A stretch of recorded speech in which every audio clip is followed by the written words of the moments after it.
नमस्कार, आप देख रहे हैं हरियाणा न्यूज एंड व्यूज। आज हम आपकी मुलाकात करा रहे हैं एक ऐसे व्यवसायी से जो कि बच्चों को विदेश भेजने का कार्य करते हैं और उनका अंबाला में जाना माना नाम भी है। बच्चे जो हैं बड़े आसान तरीके से स्टडी बेस पर, वर्क वीजा पर जो है विश्वास ग्रुप ऑफ कंपनीज के थ्रू जाते हैं, जिसके ऑनर हैं पुरुषोत्तम भट्टी।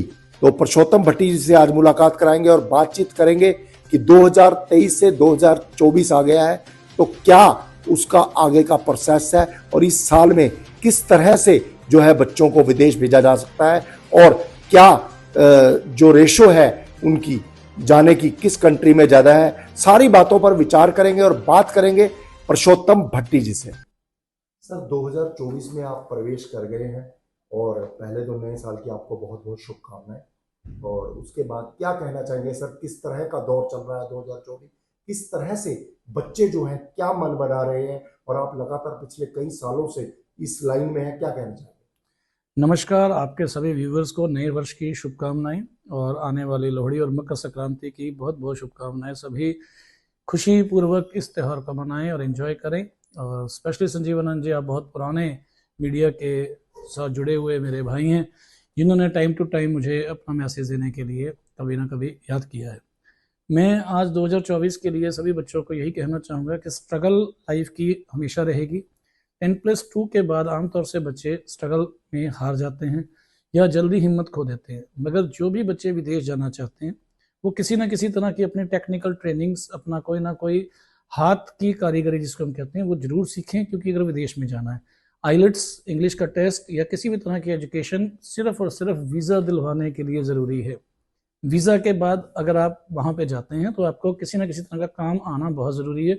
अभी रिसेंटली फॉरेन टूर के अंदर मैंने बहुत से बच्चों की मदद करने की कोशिश की, मगर मुझे बहुत ही आश्चर्य हुआ, क्योंकि जब भी मेरी किसी भी कंपनी से, फैक्ट्री से या किसी भी पिज़्ज़ा हट से या किसी भी तरह के रेस्टोरेंट से मेरी बातचीत हुई तो उन्होंने यही कहा कि हमें कारीगर दे दीजिए जिनको काम आता है, क्योंकि वहाँ पे पर आवर के हिसाब से आपको मालूम है कि भी एक सैलरीज मिलती हैं।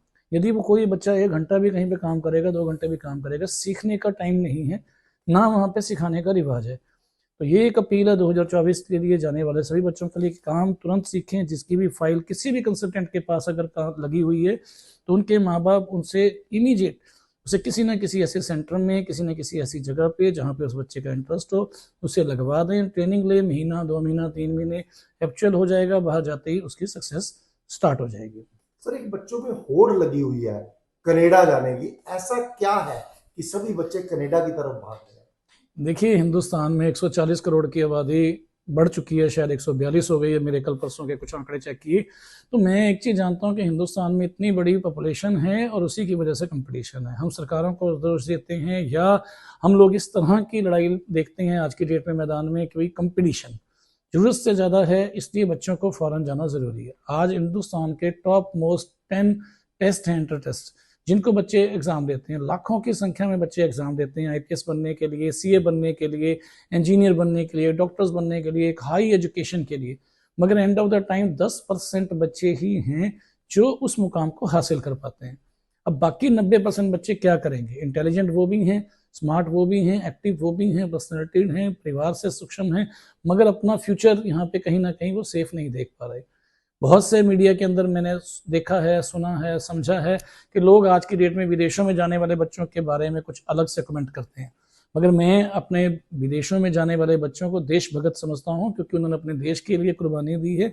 उन्होंने अपना यहाँ का सुख, चैन, आराम छोड़ दिया है, अपने पेरेंट्स को छोड़ा है, अपने दोस्तों को छोड़ा है, और वहाँ एक नई स्ट्रगल करके एक पैसा कमा के देश की आर्थिक अर्थव्यवस्था में वो हेल्प कर रहे हैं और माँ बाप को एक ऐसी ज़िंदगी दे रही हैं, फ़ौरन से पैसा कमा के भेज रहे हैं हिंदुस्तान में, जो उनके माँ बाप यहाँ पे एक बहुत अच्छी लाइफ जी सकते हैं। और हर माँ बाप का सपना यही है कि हमारे बच्चे फ़ौरन में जाके अगर पैसा भेजते हैं तो उनके माँ बाप अच्छी लाइफ जिए। यदि यही मकसद हमारे हिंदुस्तान में हमारी लाइफ का है, यदि हमारे बच्चे हिंदुस्तान में हैं, तो आप ये देखिए हमारा मकसद क्या है, क्यों अफसर बनाना चाहते हैं हम उनको एक अच्छी लाइफ के लिए। तो यही मकसद है कि बाहर जाकर फ़ौरन में, क्योंकि तकरीबन 50 से ज़्यादा कंट्रीज़ हैं जहाँ पे हिंदुस्तान का बच्चा फ़ौरन जाकर सेटल हो सकता है। आपका सवाल था कि कनाडा ही क्यों? कनाडा का रीज़न सबसे बड़ा जो हमारे सामने आ रहा है वो नॉर्थ इंडिया में खास तौर से पंजाबी कम्युनिटी से बिलोंग करने वाले बच्चे ज़्यादातर कनाडा जाना चाहते हैं। उसका कारण है कि कनाडा में PR परमानेंट रेजिडेंस जो है वो विद इन 3 ईयर्स के अंदर आप अप्लाई कर सकते हैं। 1 साल का 2 साल का कोर्स, उसके बाद वर्क परमिट, और उसके बाद आप वर्क परमिट के बाद PR के लिए अप्लाई कर सकते हैं और वहाँ पे PR मिल जाती है। 2 साल के बाद आपको सिटीजनशिप मिल जाती है, वहाँ की पासपोर्ट मिल जाता है। सबसे कम टाइम में यदि कोई बच्चा सेटल हो सकता है तो आज कनाडा में। कनाडा ने 2022 और 23 में काफ़ी टाइट रखा माहौल, बहुत कम वीज़ा आए, बहुत लंबा टाइम पीरियड वेट करना पड़ा बच्चों को। मगर अभी रिसेंटली 1 महीना पहले ही कुछ अच्छी खबरें आई जिसके अंदर कुछ अच्छे रिजल्ट्स भी आ रहे हैं। खास तौर से मैं ये कह सकता हूँ कि शायद कनाडा को अब हमारी ज़रूरत है, क्योंकि उन्होंने अपनी GIC की पेमेंट खास तौर से जो 10,000 हुआ करती थी उसको 20,000 कर दिया। अब एक बच्चा 20,000 एक गारंटी अमाउंट डिपॉजिट करेगा कनाडा जाने से पहले, तो उसकी श्योरिटी वीज़ा की ज़्यादा हो जाएगी और एम्बेसी फीस या जो भी बाकी खर्चे हैं वो सेम है।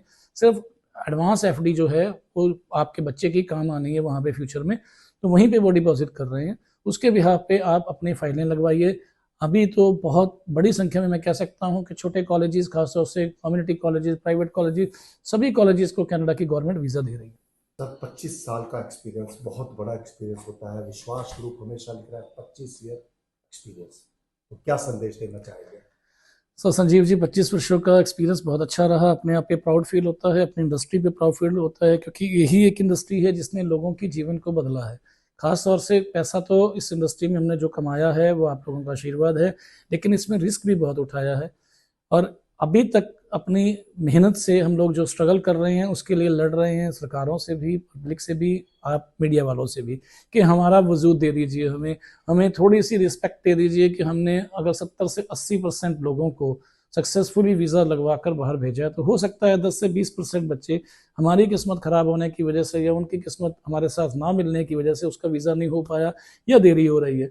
मगर आमतौर से शिकायतें, कंप्लेंट्स, परेशानियाँ जितनी भी हमने देखी हैं वो एक तरफा ही दिखाई जाती हैं कि ख़ास तौर से उनकी जिनके काम नहीं हो पाए। मैं हमेशा रिक्वेस्ट करता हूँ सभी भाइयों से और ख़ास तौर से जो विदेशों में गए हुए लोग हैं कि वो अपनी लाइफ़स्टाइल जो चेंज हुई है आपके विदेश में आने की वजह से, आपके माँ बाप की लाइफ चेंज हुई है, आपके परिवार की लाइफ चेंज हुई है, उसको ज़रूर मीडिया में दिखाएं, ताकि जो लोगों ने आपको सक्सेस किया, किसी भी कंसल्टेंट के थ्रू आप गए हो, वो आपका कर्म दाता है, उसने आपको कर्म में आपकी हेल्प की, आज आप वहाँ पे पहुँचे हैं तो किसी न किसी की वजह से पहुँचे हैं। आप वो वजह भूल जाते हैं फ़ौरन जाने के बाद, जो हमारी इंडस्ट्री की सबसे बड़ी फॉल्ट है। 25 वर्षों के अंदर मैंने यही देखा है कि ना जाने कितने परिवार आज बहुत अच्छे सेटल्ड हो गए और बहुत अच्छे कामयाब हुए हैं, मगर वो बच्चे जो खासतौर से नहीं जा पाए, उनकी नाराज़गी अभी तक हम दूर नहीं कर पाए। बट मैं हमेशा रिक्वेस्ट करता हूँ कि कोशिश करते रहिए, मेरे थ्रू नहीं जा पाए तो किसी और के थ्रू जाएंगे, लेकिन यदि विदेश जाना चाहते हैं तो आपको स्ट्रगल करनी पड़ेगी, वेट करनी पड़ेगी, इंतज़ार करना पड़ेगा अपनी बारी आने का, क्योंकि आप एक ऐसे देश की पॉपुलेशन का हिस्सा हैं जो बहुत लंबी लाइन बन चुकी है। तो रिक्वेस्ट है आप सभी से, और ये 25 वर्षों का एक्सपीरियंस, मैं यही कहूँगा कि मैं तो इस इंडस्ट्री में हूँ, इंडस्ट्री में था, इंडस्ट्री में रहूँगा और आगे भी बहुत सी कंट्री हैं, उसका चुनाव कीजिए। कर्ज लेके विदेश ना जाएं, हमेशा से अपील है, क्योंकि आमतौर से सुनने में आता है कि लोग कर्ज लेके विदेश जाने की कोशिश करते हैं और यदि नहीं जा पाते तो वो सारा दोष हमारी इंडस्ट्री के ऊपर लगता है कि शायद सारा पैसा, सारी सिस्टम जो है वो हम लोगों की वजह से डिस्टर्ब हो रहा है।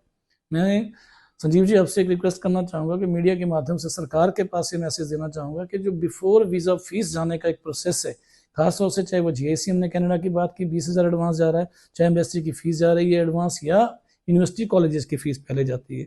मुझे ये नहीं समझ में आ रहा कि क्यों जाती है, कि जब वीज़ा नहीं लगेगा या नहीं लगता तो उसमें जो नुकसान होता है उसके ज़िम्मेदार कौन? क्या कंसल्टेंट या इंडस्ट्री या यूनिवर्सिटी या कॉलेज या वो कंट्री जिसने एक क्वांटिटी फाइनलाइज नहीं की कि 1 लाख लोगों को ही हमने लेना है और 1 लाख फाइलें लगें। 1 लाख के बदले 10 लाख फाइल लग रही है, 9 लाख की फीस एडवांस चली गई, 9 लाख की फीस वापस आती है, लोगों का पैसा कटता है, लोगों की नुकसान होता है और 6 महीने के बाद उसकी फीस वापस आ जाती है, उसका वो पैसा किसी काम का नहीं होता। 6 महीने बच्चे को उम्मीद रखता है कि मेरा काम हो जाएगा। तो मैं तो यही रिक्वेस्ट करूंगा सभी भाइयों से कि इस इंडस्ट्री के लोगों से जुड़े हुए भी जिनके डायरेक्ट कॉलेजेस टाई अप हैं, वो मिनिस्ट्री में अपील करें, अलग अलग कंट्री में अपील करें कि कोई भी किसी भी तरह का एडवांस बिफोर वीज़ा ना लिया जाए, यूनिवर्सिटियों की तरफ से, कॉलेजेस की तरफ से जब वीज़ा लगे तो उसके बाद वो फीस डिपॉजिट हो, सब कुछ हो, ताकि वो प्रोसेस ईजिली सबके लिए सक्सेसफुल हो सके।